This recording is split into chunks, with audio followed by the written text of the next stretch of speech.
आप धन्यवाद फूले जी। जय भीम। साथियों, मैं 3 मिनट में ही अपनी बात खत्म करूंगा क्योंकि मुझसे पूर्व वक्ताओं ने सभी बातें रख दी हैं। अब मैं सोच रहा था कि मैं जो पॉइंट बना के लाया था मैं बोलूं क्या, वो सभी बातें मुझसे पूर्व रख दी हैं। मैं इस सभा के बहुत ही सफल आयोजन के लिए पैगाम और WTP को पहले बधाई देना चाहता हूं कि उन्होंने इतने बड़े स्तर पर यह कार्यक्रम 2 दिन का 2 दिवसीय रखा है। इसके लिए आप सब लोग अपने लिए एक बार जोरदार ताली बजा दीजिए और इस कार्यक्रम के लिए आपको बहुत बहुत साधुवाद। लेकिन मेरा ये कहना है कि अब समय आ गया है जब हम बार बार 85-90% की बात करते हैं और 10% से अपनी लड़ाई की बात करते हैं, तो मुझे एक उदाहरण याद आता है 2 अप्रैल का, जब सरकार ने जुडिशरी के इनडायरेक्ट माध्यम से SC/ST एट्रोसिटी एक्ट 1989 को खत्म करने की बात करी, तो उस दौरान पूरे देश का बहुजन समाज, दलित समाज रोडों पर आया और बिगर किसी नेता के आया, बिगर किसी पार्टी के आया, बिगर किसी संगठन के आया और वो सफल बंद रहा। देश की सरकार को वापस पार्लियामेंट के अंदर ये जो कानून था वापस करना पड़ा और इसके बाद जुडिशरी को भी रोल बैक करना पड़ा।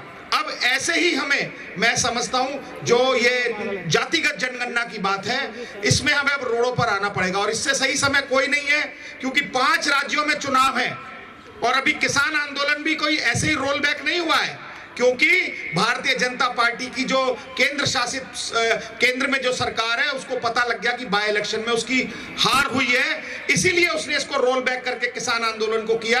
अभी 5 राज्यों में जो चुनाव है, मैं समझता हूं अभी इस जातिगत जनगणना पर हम दबाव बना सकते हैं। हमें इन पॉलिटिकल पार्टियों पर दबाव बनाने का चुनावी समय बहुत बेहतरीन रहता है। हम सब लोगों को एक बहुत बड़े आंदोलन की तैयारी करनी चाहिए। तमाम बहुजन को इकट्ठा होकर सामाजिक परिवर्तन, चाहे वो SC हो, ST हो, OBC हो, माइनॉरिटी, एक मंच पर आकर पूरे देश में एक भारत बंद की कॉल दें, संसद का घेराव करें, रोडों पर आ जाएं और इनको जताएं और बताएं कि अगर आप लोग हमारा जातिगत जनगणना नहीं करोगे, निजीकरण अगर बंद नहीं करोगे, तो आपके आने वाले 5 राज्यों में भी आपकी उल्टी गिनती शुरू कर देंगे। इस पर हमें अब दबाव बनाने की जरूरत है। सदन में मैं समझता हूँ ये मुद्दा जरूर पास होना चाहिए। बात रही कि सामाजिक परिवर्तन कैसे हो, तो मैं एक बात जरूर मेरे मन में है, मैं कहना चाहूंगा क्योंकि मैं भी 25 साल से सामाजिक आंदोलन कर रहा हूं। चाहे मिर्चपुर में जब दलितों के घर जला दिए हों, गोहाना हरियाणा में दलितों को मारकर भगा दिया था, चाहे वो अरुण वाल्मीकि को भी आगरा में पुलिस ने पीट दिया था, चाहे वो हाथरस में मनीषा वाल्मीकि को रेप कर जला दिया गया था और बहुत सारे एट्रोसिटी के केस और सब प्लान पर भी मैं दिल्ली में लड़ रहा हूं। मैं एक जरूर मेरे मन में टीस है कि हम सब लोगों को जब एक पंथ या एक समुदाय, एक जाति की लड़ाई होती है तो दूसरी जाति चुप कर बैठ जाती है। हमें बहुजनों को, बहुसंख्यकों को, मूल निवासियों को, चाहे वो किसी एक कम्युनिटी का मुद्दा हो, हर कम्युनिटी को इकट्ठे होकर एक प्लेटफॉर्म पर आना चाहिए और उनकी लड़ाई को एक आवाज बनानी चाहिए। अगर ये हम बनाने में सफल हो गए तो मैं समझता हूं जो हमारा जातिगत जनगणना ये भी हो जाएगी, हमारे जो अच्छे लीडरान हैं इन्हीं सामाजिक आंदोलनों से निकलेंगे और सरकार पर हम दबाव बनाएंगे। मैं इन्हीं शब्दों के साथ आयोजकों का बहुत बहुत धन्यवाद करता हूं और मुझे लगता है मैंने 3 ही मिनट में अपनी बात रख दी है। जय भीम, जय भारत। स्वागत कीजिए सर।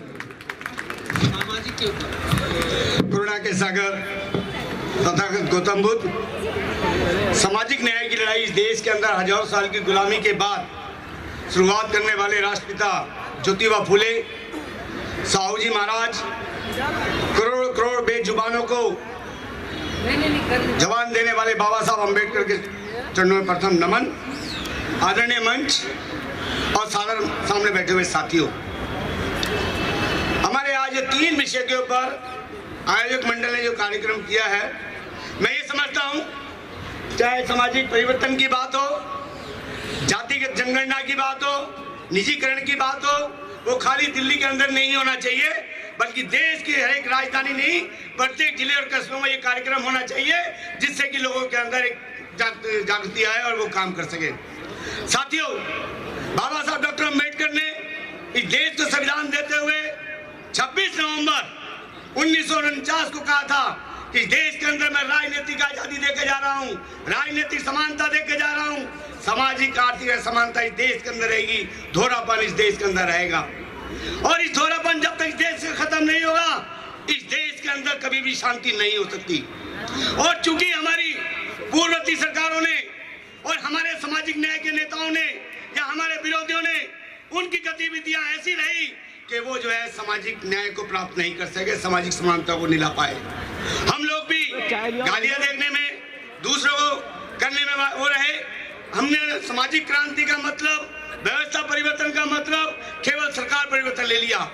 मेरी पक्की सोच है कि राजनीतिक ताकतें कभी समाज परिवर्तन नहीं कर सकती, और वो समाज जो राजनीति मानना चाहता है, राजनीति में स्थान बनाना चाहता है, पहले सामाजिक परिवर्तन करे, सामाजिक सुधार करे। क्योंकि हमारे देश के अंदर समाज सुधार की बातें उतनी नहीं हो रही है, इस कारण से हमारे पर अत्याचार, अनाचार, दुराचार हजारों साल से देश में हो रहा है। दूसरी बात, जातिगत गणना हो या ना हो, परंतु एक बात तो पक्की, एक मूल रूप में कही जाती है, जिसकी जितनी आबादी उतनी उसकी शासन प्रशासन में भागीदारी। जब तक इस देश के अंदर आबादी के हिसाब से शासन प्रशासन में भागीदारी नहीं होगी, देश की आजादी का कोई मतलब नहीं है। अंग्रेजों से ज्यादा गुलामी की जिंदगी आज की जिंदगी है। जब 1% लोगों ने 50% संसाधन अपने पास कर रखे हैं, जिस समय यह सरकार नजर आती है जैसे वो सरकार देश के 100 करोड़, 120 करोड़, 140 करोड़ की नहीं, सिर्फ 20 आदमियों की सरकार है, और पर्टिकुलरली 2 आदमी अडानी की सरकार है। जहां तक इस देश के अंदर जो बड़ी दुर्भाग्य की बात है कि हमारे निजीकरण के नाम के ऊपर देश की सुरक्षा से समझौता कर रहे हैं।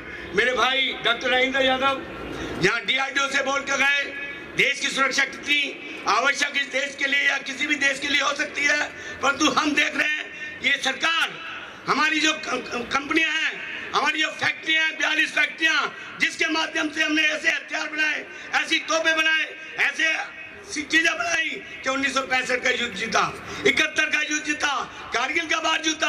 कहीं भी कुछ हुए, हम जो एक मामूली देश से जिस देश को 16 घुड़सवार हरा के गुलाम बनाते रहे, उस देश को महान शक्ति बनाने में ऑर्डिनेंस फैक्ट्री का बहुत बड़ा रोल है। 41 फैक्ट्रियों में जो सामान बनता है, ये सरकार ऐसी आई है कि देश के साथ, देश को बेचने के साथ भी उन फैक्ट्रियों को बेच रही है, तो देश की सुरक्षा कहाँ रहेगी। DRDO के अंदर भी प्राइवेटाइजेशन की बात हो रही है, बाकी चीज में भी, MBS के अंदर भी। तो कुल मिलाकर मैं ये समझता हूँ, इन चीजों के ऊपर, इन तीनों कस्बों के ऊपर हमें पूरे देश के आंदोलन चलाना चाहिए। मैं आयोजकों को इस बात का आश्वासन दिलाना चाहता हूँ, हमारी all India defence SC/ST employees federation इन 3 इश्यूज को लेकर पूरे देश के अंदर जाएगी और पूरे देश के अंदर आंदोलन करेगी। इन्हीं शब्दों के साथ अपनी वाणी को विराम देता हूँ। समय से आग्रह है कि ध्यान से सुने, और जो गाने में माध्यम से बोलना चाह रहा हूँ उसको थोड़ा ध्यान से सुने। उठो अब तो जरा गफलत से जागो, जरा सोचो कहाँ थे तुम, कहाँ हो। उठो अब तो जरा गफलत से जागो, के एक राजवंश हो तुम, बाबा साहिब के अंश हो तुम, थे मालिक देश के तुम, के आदि वंश हो तुम। उठो अब तो जरा गफलत से जागो, लगन एकलव्य जैसी न हो पर भूल वैसी, लगन एकलव्य जैसी न हो पर भूल वैसी। छला तुमको सभी ने, अरे ये नींद कैसी। उठो अब तो जरा गफलत से जागो, पढ़ो इतिहास अपना तो हो साकार सपना। पढ़ो इतिहास अपना तो हो साकार सपना। बनाया संगठन एक, बना हर एक अपना। उठो अब तो जरा गफलत से जागो। जय भीम, जय मूल्यवास। और पूरे देश के पैमाने पर चारों सदन का सदस्य बनने का सौभाग्य मुझे मिला है। मेरे बाद लालू यादव जी आते हैं, तो मैं बहुत धन्यवाद देना चाहता हूं आयोजकों को कि ओबीसी माइनॉरिटीज के लोगों को एक मंच पर जोड़ने का काम किया है। आज जो प्रमुख विषय है निजीकरण, जातीय गणना, लेकिन उसके पहले जो सबसे महत्वपूर्ण इस देश की समस्या है जुडिशरी का, जो 90% की बात आप कर रहे हैं। हमारे पिता अमर शहीद जगदेव प्रसाद ने बिहार में कहा था 10 का शासन 90 पर नहीं चलेगा, नहीं चलेगा। 100 में 90 शोषित है, 90 भाग हमारा है। और आज पूरा देश उसकी लड़ाई लड़ रहा है। मैं सबसे पहले कहना चाहता हूं इस बात को कि जो जुडिशरी है 90% जो बैकवर्ड दलित अल्पसंख्यक आदिवासी है, वह सुप्रीम कोर्ट में मात्र 2% जज बना हुआ है। और जो 90% जिसका पॉपुलेशन है वह मात्र सुप्रीम कोर्ट में 2% है। उसी तरह से हाई कोर्ट में जो 90% के लोग हैं वह 10 से 12% है। तो लड़ाई सबसे पहले हमारे जो ऑर्गेनाइजेशन है, मैं कहना चाहता हूं कि जज का फैसला भगवान का फैसला होता है। इसलिए जुडिशरी में जिस तरह से कॉलेजियम सिस्टम देश में बना हुआ है, ये खास तौर से ये प्लानिंग के तहत पिछड़े दलित अल्पसंख्यक मुसलमानों को नेग्लेक्ट करने का काम किया गया है।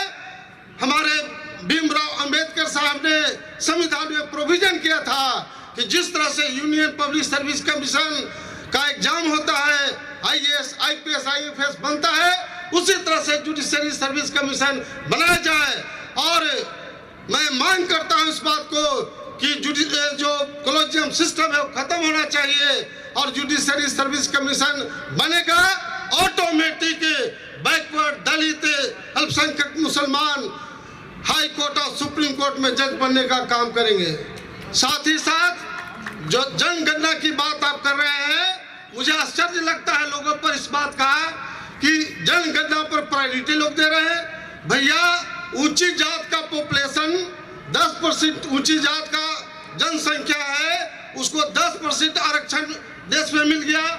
और ओबीसी 52% है हमारा, मात्र 27% आरक्षण अभी मिला हुआ है।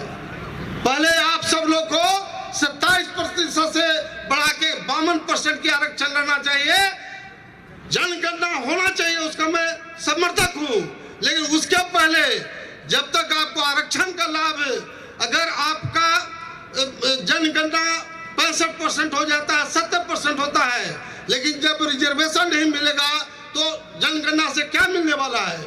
इसलिए ऊंची जात के लोग को 10% जो आरक्षण मिला है, उसी तरह से पिछड़े जो ओबीसी है उसको 27 से बढ़ा करके 52% की लड़ाई लड़ना चाहिए।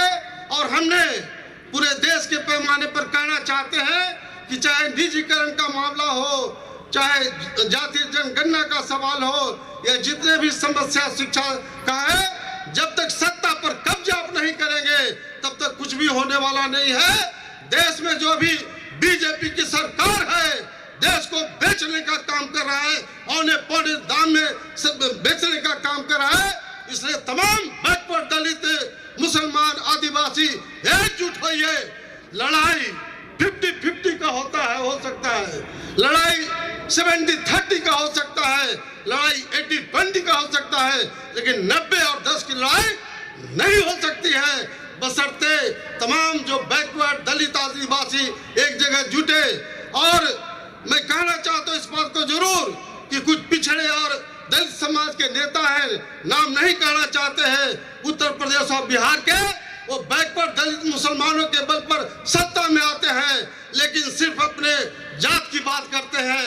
यही कारण है कि उत्तर प्रदेश और बिहार में वो जो ओबीसी का सत्ता था वह निकल करके एक तरह सवर्णों के हाथ चला गया। तो इन्हीं शब्दों के साथ मैं अपनी बात को समाप्त करूंगा। बहुत बहुत धन्यवाद। फिर से एक बार सभी आयोजकों को बहुत धन्यवाद देना चाहता हूं और मीडिया के लोग को बहुत धन्यवाद देना चाहता हूं कि ये जो देश में मीडिया है वह मोदी मीडिया हो गया है। ये आप सब जो मीडिया के लोग आए हैं आपको बहुत धन्यवाद देना चाहते हैं। और 90% की लड़ाई आप मीडिया के लोग लड़िए, आज नहीं तो कल हम तमाम को राज बनेगा। और जो निजीकरण का समस्या है, ये जितना तरह की समस्या ओबीसी के साथ आता है, सत्ता आपके साथ होगा, रातों रात आपको अधिकार मिलेगा। बहुत बहुत धन्यवाद। जय हिंद। सम्मानित मंच और देश के कोने कोने से आए पंडाल में बैठे तमाम भाइयों बहनों नौजवान साथियों, आप सभी को मेरा क्रांतिकारी जय भीम।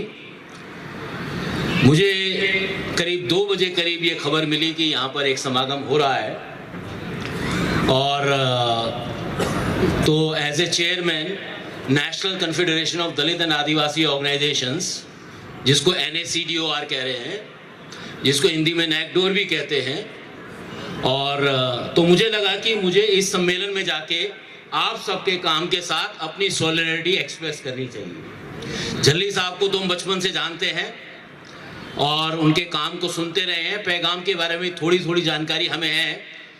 तो मैं केवल यही कहने आया था कि आप जो भी काम कर रहे हैं, हम उस काम में आपके साथ कंधे से कंधा मिलाकर साथ खड़े हैं। लेकिन 2 छोटी बातें समय की सीमा के अंदर मैं जरूर कहना चाहता हूं। जब हम सामाजिक परिवर्तन की बात करते हैं तो हमें यह समझना है कि हमारे आंदोलन में सांस्कृतिक विभिन्नताएं बहुत हैं, और जब तक हम अपनी संस्कृति को, मैं बहुजनों की संस्कृति की बात कर रहा हूं, हमें यह समझना है कि यदि हम अपनी सांस्कृतिक एकता कायम नहीं करेंगे तो हम टुकड़े टुकड़े की जातियों में बटे रहेंगे। इसलिए इन तमाम लोगों के बीच में एक सांस्कृतिक एकता की मुहिम की जरूरत है। अब वो सांस्कृतिक एकता की मुहिम, आप बुद्ध को शामिल कीजिए, भगवान बुद्ध को शामिल कीजिए, आप कबीर को शामिल कीजिए, संत शिरोमणि रैदास को शामिल कीजिए, तमाम लोगों को शामिल कीजिए। दूसरी बात पे जो मैं आपका ध्यान दिलाना चाहता हूं और जो हमें समझने की जरूरत है कि हम शिक्षा की बात करते हैं, बहुत सारे प्रोफेसर भी थे यहाँ पर, प्रोफेसर लक्ष्मण भी थे और बहुत सारे साथी थे यहाँ पर। एक चीज जो हमारे आंदोलन का हिस्सा बननी चाहिए और जिसको हम रेखांकित नहीं कर पा रहे हैं, यहां तक कि यूनिवर्सिटी में पढ़ाने वाले प्रोफेसर भी रेखांकित नहीं कर रहे हैं, वो बात यह है कि सरकार ने यूनिवर्सिटी कॉलेज बनाना बंद कर दिया है। हमारे ज्यादातर बच्चे रेगुलर कॉलेज में जाने का उनको मौका नहीं मिल रहा है। जिन बच्चों को रेगुलर कॉलेज में जाने का मौका नहीं मिलेगा, वो आने वाले समय में ऐसे मैदान में आके लड़ाई के मैदान में उतर नहीं पाएंगे, क्योंकि उनको पूरी दुनिया की कुछ जानकारी नहीं होगी। इसलिए हमें ये देखना है कि ये जो शिक्षा में जो बच्चों को कॉरेस्पॉन्डेंस में धकेला जा रहा है, नॉन कॉलेजिएट में धकेला जा रहा है, कॉलेजों से बाहर किया जा रहा है, इस एजेंडे को हम कैसे आगे लेकर आ सकते हैं। अंतिम बात जो मैं कहना चाहता हूं, इस देश में पोलराइजेशन की राजनीति चलती है। मैं भी पोलराइजेशन चाहता हूं, हम भी पोलराइजेशन चाहते हैं, लेकिन हम पोलराइजेशन धर्मों का नहीं चाहते। हम पोलराइजेशन चाहते हैं उन अल्पजनों का जो हमारा खून चूसते रहे हैं और उन बहुजनों का जिनका वो खून चूसते रहे हैं। तो अल्पजन और बहुजन का पोलराइजेशन चाहते हैं, मैदान में आ जाइए। अगर अल्पजन में दम होगा तो वो जीत जाएगा, नहीं तो मैदान तो हम बहुजनों का है ही। जय भीम, जय भारत।